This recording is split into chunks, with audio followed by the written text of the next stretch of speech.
Hey guys, how you doing? I'm Matt Gear and this is Matt Gear TV. Today is the first of the follow-up lessons that I'm doing on the diatonic scale shapes. So over the last couple of weeks what I've done is put up all 7 diatonic scale shapes. These are 3 note per string scale shapes.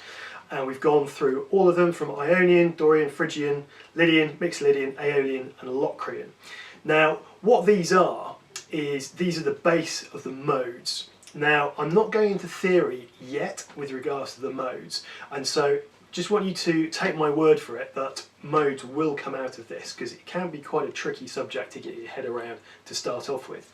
What we're going to do today is we're going to take those individual 7 shapes and we're going to start joining them together so you can see how that they work side by side, that they're not just 7 separate entities, they are just 7 parts of one big scale which covers the whole neck. In subsequent lessons what I'm going to do is I'm going to start talking about modal theory, and you'll start to see how you can use that one big shape to play any mode in any key, anywhere on the neck as well. So let's get stuck in. What I'm going to do is we're going to be working in pairs of scale shapes today. And so I'm going to be using the terminology that I've used before. I'm going to say Ionian, I'm going to say Dorian, I'm going to say Phrygian. Those are modal names, but they're also names for the scale shapes that we've done. And all I'm referring to today is the scale shape, not the mode themselves. So the only mode we're actually going to be playing in today, from a modal point of view, is G Ionian, G major. And we're going to do some little up and down sequences. We're going to be going up one shape, moving and coming down the next, but we're always going to come back to G.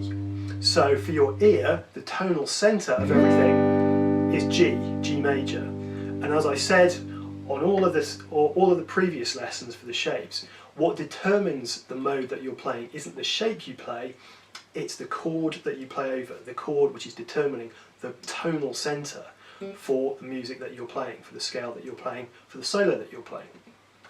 So let's have a look at this then. What we're going to do to start off with is I'm going to play the Ionian shape, G, everything's going to be G as I said, and we're going to go up the G Ionian shape, we're going to shift and we're going to come back down the Dorian shape. So we're extending the first shape by one note and coming down a different shape. So this is what it looks like.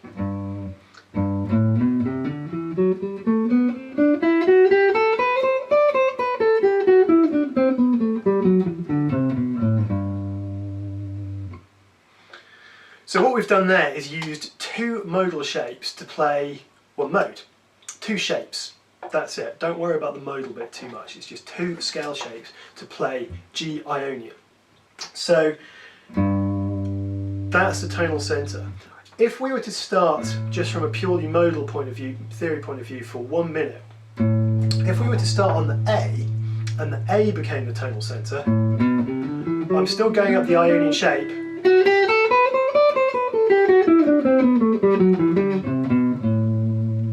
but now it's got the A Dorian feel to it because that's become the modal centre.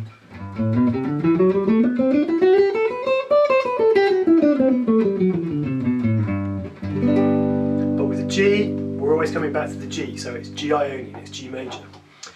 So that's going up Ionian shape, coming down Dorian shape. If you don't know what these shapes are, start here. This is shape 1. This is my lesson, diatonic shape 1 Ionian, and there's a whole series of 7 of them, so if you've not seen those yet, do go back and do those, because otherwise this isn't going to make a great deal of sense to you. So we've gone up Ionian, down Dorian. Now what we're going to do is go up Dorian and down the next modal shape, which is the Phrygian shape. Now as I said, I'm always going to start on the G, so I'm going to slide first of all from the G then into the Dorian shape. So we're always hearing that as the first note and the tonal centre for the scale that we're playing. So G, then sliding into the Dorian shape,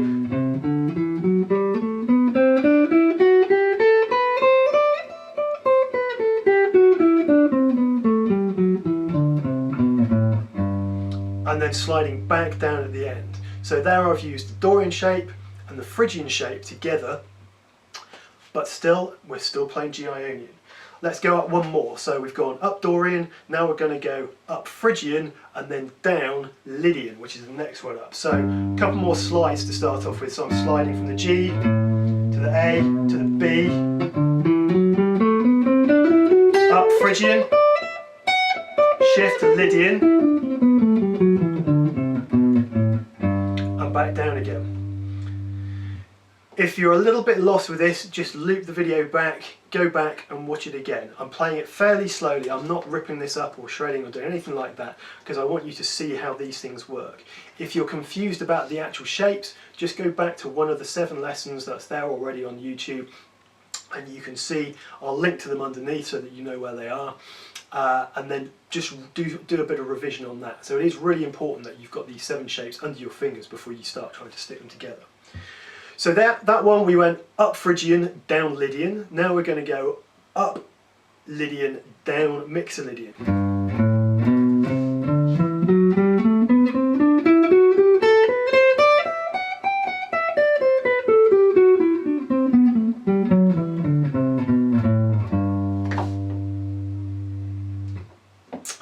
And now up Mixolydian and down Aeolian.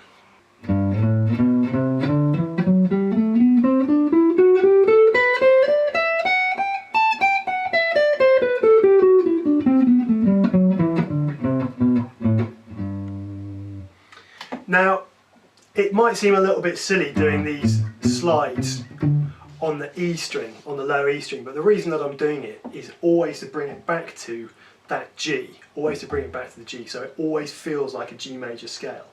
And what that means is you can hear already that all of these shapes combined, they're still G major because we're making them G major by going back to the G.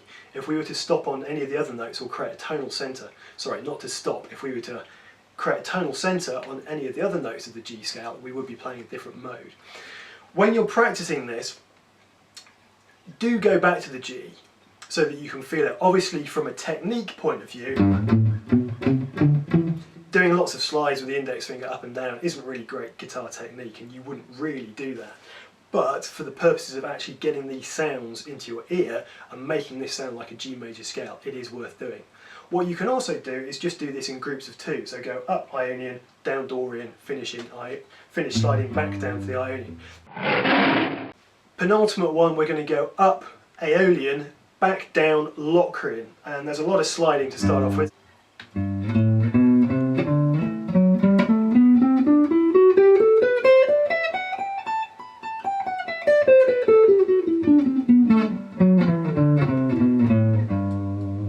So the last one, sliding up to the Locrian shape to start off with, and then back down the Ionian shape, but this time 1 octave up from the original starting point. And we'll stop there. We'll stop there rather than sliding back down because you'll be able to hear we're ending on a G. It's just a G the octave up.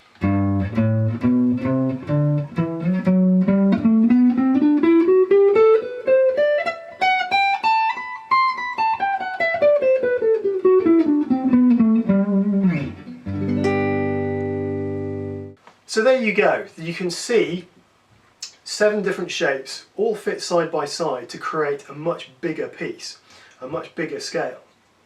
And the sliding on the index finger is a little bit of a sort of, it's not a great technique, it's not something that you'd really practice that much or want to do when you're actually playing properly, but what it does do, it roots the ear on the G, so you're always starting and finishing on the G. If you want to do something a little bit different from that, you can still group these things in pairs, but just always come back to the start note of the first of the pairs. So for example, if I was starting on the A, I'm going to go up in Dorian, down in the Phrygian, but then finish in Dorian. I'm not going to slide back down to the G again, so like this.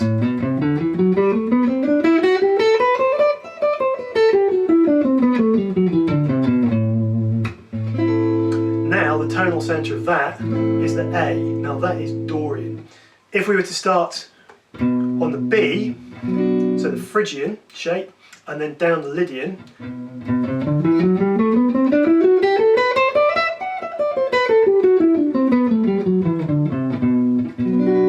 that would be the Phrygian mode because we've created by starting and finishing on that note a new tonal centre. So all the sounds around that are now Phrygian.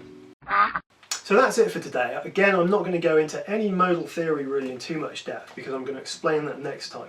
Once you've got the mechanics of this down and you can move your fingers around and you can say, right, I can play these 7 shapes and I can stick them together, dropping into modes from that point is a really quite easy step to do. If you're trying to do both at the same time and you can't play the shapes and you haven't quite got the sound of the shapes in your ear and you're trying to learn the theory at the same time, it's a bit of a recipe for disaster because you just end up confusing yourself. I know I did when I was trying to learn it. So that's it from me. I've been Matt Gear. This has been Matt Gear TV.